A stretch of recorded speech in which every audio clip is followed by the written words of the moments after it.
Picture a city that built its entire identity in 50 years. Not renovated, not reimagined. Built. From sand, from nothing. From a fishing village with no fresh water and no oil of its own into the most visited destination on the planet.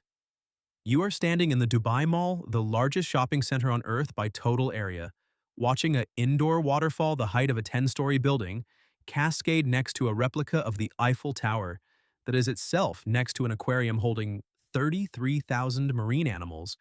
And somewhere behind you, there is a line of 200 people waiting to take a photograph in front of an ice rink that exists inside a building in a city where the outdoor temperature today is 38 degrees Celsius.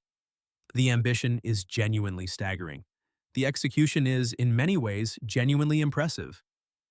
And the numbers that describe this place are so large they stop feeling real after a while. 40 million visitors in a single year. More than New York City, more than London, more than Paris. A city of 3.5 million permanent residents receiving 40 million human beings passing through every 12 months. That figure was not a projection or a marketing target. It was the actual recorded arrival count for 2023, published by the Dubai Department of Economy and Tourism, and the trajectory on paper pointed in only one direction. So, what happened to that trajectory? That is what this video is actually about. Because there is a version of the Dubai story that the tourism board tells beautifully, and then there is the version that the data tells when you read it carefully. And those two versions have been diverging for longer than most people realize. The divergence did not begin with a single crisis or a single headline. It began in the architecture of the dream itself, in the assumptions baked into the foundation of the most audacious urban experiment of the 21st century. And understanding that divergence, understanding what Dubai actually is underneath the spectacle, is one of the most instructive exercises in urban economics available to anyone paying attention right now. Let us start with the promise, because the promise was real and it was powerful, and dismissing it as mere marketing would be intellectually dishonest. Dubai offered something that almost no other city on Earth could credibly offer simultaneously. It offered zero income tax. It offered safety in a region that the Western imagination associated with instability.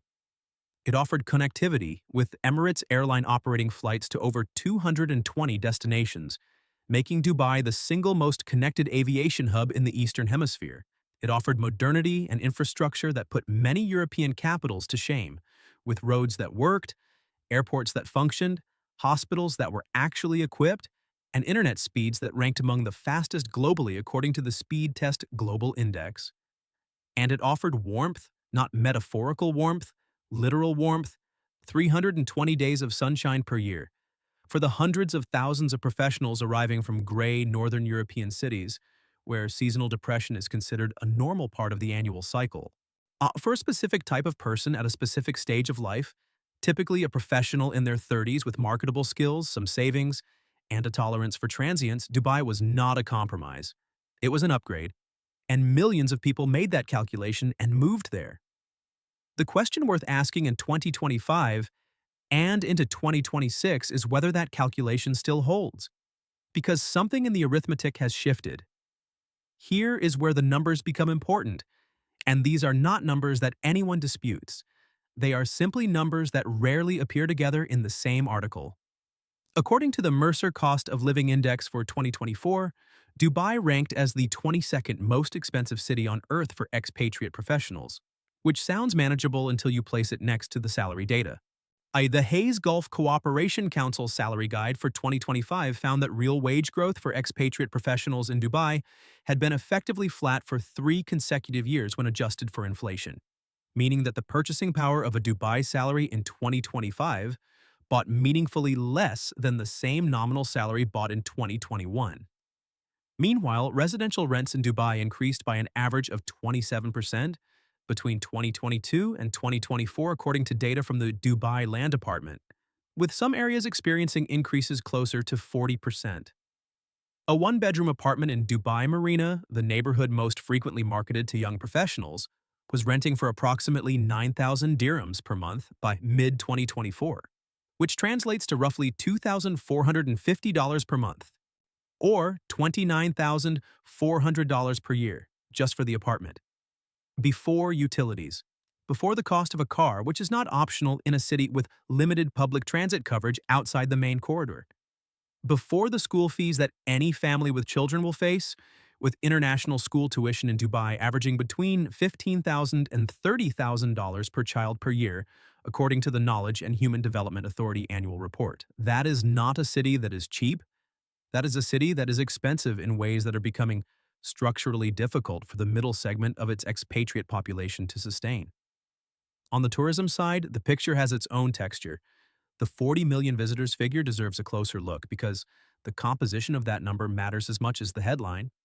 According to research published by Tourism Economics, a significant portion of Dubai's visitor traffic consists of transit passengers and regional travelers from within the Gulf Cooperation Council and South Asia, populations that tend to have lower average daily spending than the high net worth Western tourists that the Dubai brand is built around attracting.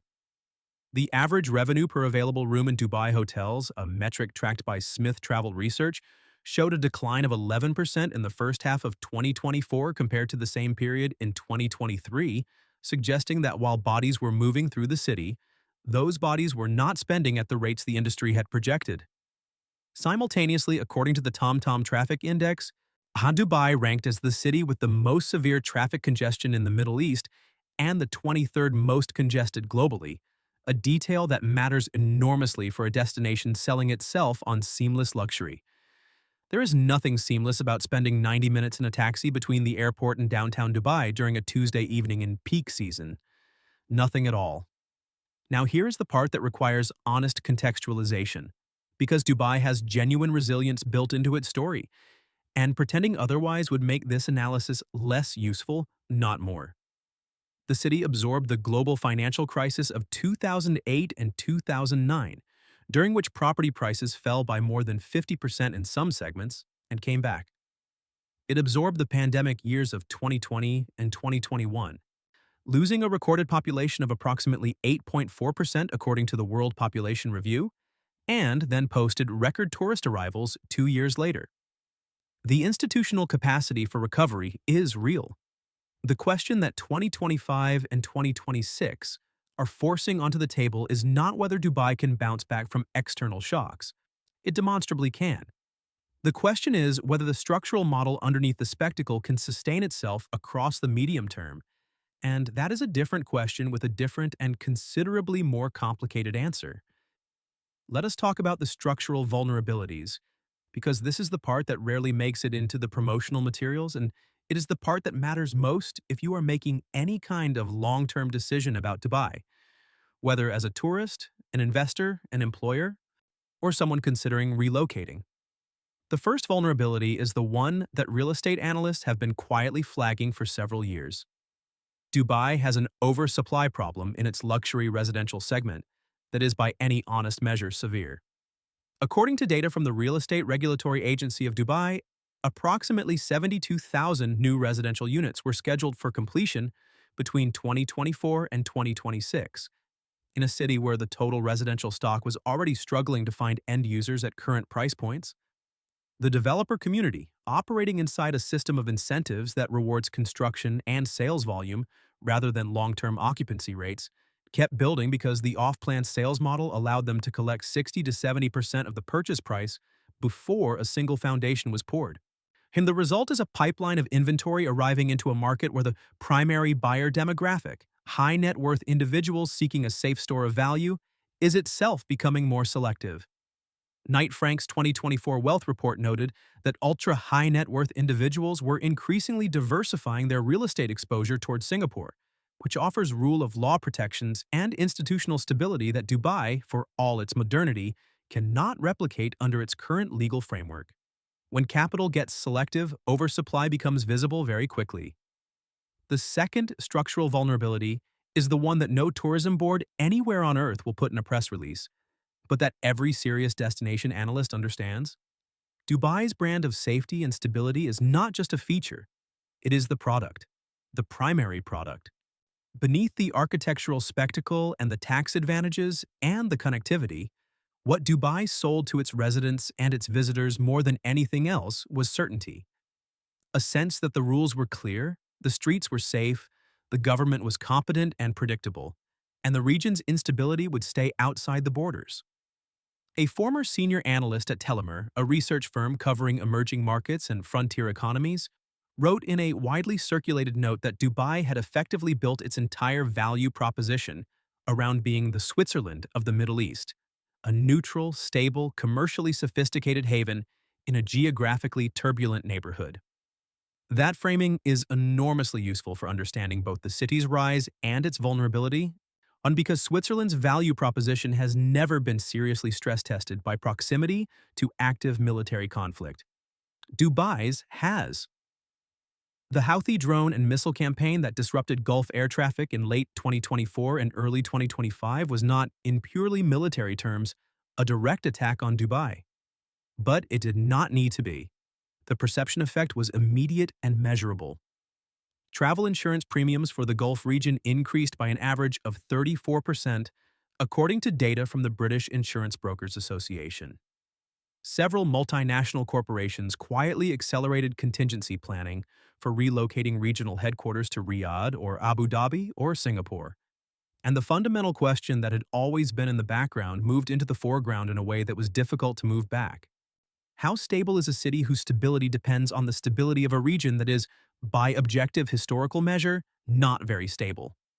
The impact of that question lands very differently depending on where you sit in Dubai's economic hierarchy, and that stratification is something the mainstream coverage almost never captures with any precision. For the genuinely wealthy, the families and individuals with assets well above $10 million, managed through structures in the Dubai International Financial Center, the pressure is real but manageable. They have diversification, they have mobility, they have the ability to be in Dubai when it is convenient and somewhere else when it is not. For this group, a 15% correction in property values is a paper loss on a portfolio that still has 15 other line items. The dream survives, just in a more hedged form. For the professional middle class, the tens of thousands of accountants and engineers and marketing directors and lawyers who came to Dubai to save money faster than they could at home, the calculation is becoming genuinely difficult. A financial analyst from Manchester named James Holloway, who spoke to the Financial Times in early 2025, described the experience this way. He had been in Dubai for 4 years, had expected to bank significant savings, and instead found that after rent increases and school fees and the general inflation of the past 2 years, his actual savings rate was lower than it would have been had he stayed in the United Kingdom, with none of the social safety net and none of the career network he had spent a decade building at home. That experience is not universal, but it is not uncommon either, and the Hayes data suggests it is becoming more common with each passing year. Then there is the third layer. The construction workers from South Asia living 12 to a room in labor camps on the outskirts of the city, the delivery drivers working 14-hour shifts for wages that the middle-class professional residents would not get out of bed for, the hospitality workers sending 60% of their monthly income back to families in the Philippines or Ethiopia or Pakistan. These are the people who built every surface of the city and keep every surface running, and they are the people most exposed to any economic slowdown, least protected by any legal framework, and least visible in any analysis of the Dubai dream. Their story is not new, but it deserves to be in any honest accounting of what the city actually is and how it actually functions. Here is the honest perspective analysis, because this video is not an obituary for Dubai, and treating it as one would be as misleading as the promotional materials it is pushing back against. Dubai has institutional advantages that are durable. The aviation hub is real and structurally important. The zero income tax regime creates genuine pull for talent that is unlikely to be reversed by any government that understands its own interests. The infrastructure, for all its growing pains, is substantively better than most competing regional destinations. And the Emirati leadership has demonstrated, across multiple crises, a willingness to adapt and invest at a scale that most governments cannot match. The Dubai World Expo in 2021 and 2022, which the city turned into a genuine soft power moment despite the pandemic hangover, is evidence of an institutional capacity for execution that should not be dismissed. But execution and structural soundness are not the same thing. A city can execute brilliantly on individual projects while the underlying model accumulates stress. The residential oversupply does not resolve itself through marketing. The salary stagnation does not reverse itself without deliberate policy intervention. The brand of absolute certainty and absolute safety, once it develops a crack, requires not just time to repair, but a genuinely different regional geopolitical context. And that context is not something Dubai can manufacture on its own. Recovery of operations, the planes flying again, the hotels filling again, the construction cranes running again, that happens in months. Recovery of perception, the quiet confidence that makes someone choose Dubai over Singapore or Lisbon or Riyadh when all other things are roughly equal, that takes years. And recovery of structural health, the rebalancing of supply and demand in the property market, the restoration of real wage growth for the professional class, the development of a cultural and civic identity that does not depend entirely on spectacle and weather, that is the work of a decade, if it happens at all. So here's the question this video leaves you with, and it is not rhetorical. Have you lived in Dubai, or were you in the middle of making the decision to go?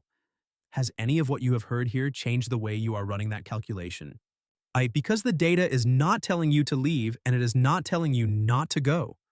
It is telling you to go in with your eyes open, to understand that the gap between what the city promises and what it delivers has widened, that the widening started before any single crisis, and that the people who will navigate it best are the ones who understood what they were buying before they bought it. And if this is the kind of deep, data-grounded analysis of the cities and markets and destinations that actually shape the decisions people make with their money and their careers and their lives, then you already know what to do next.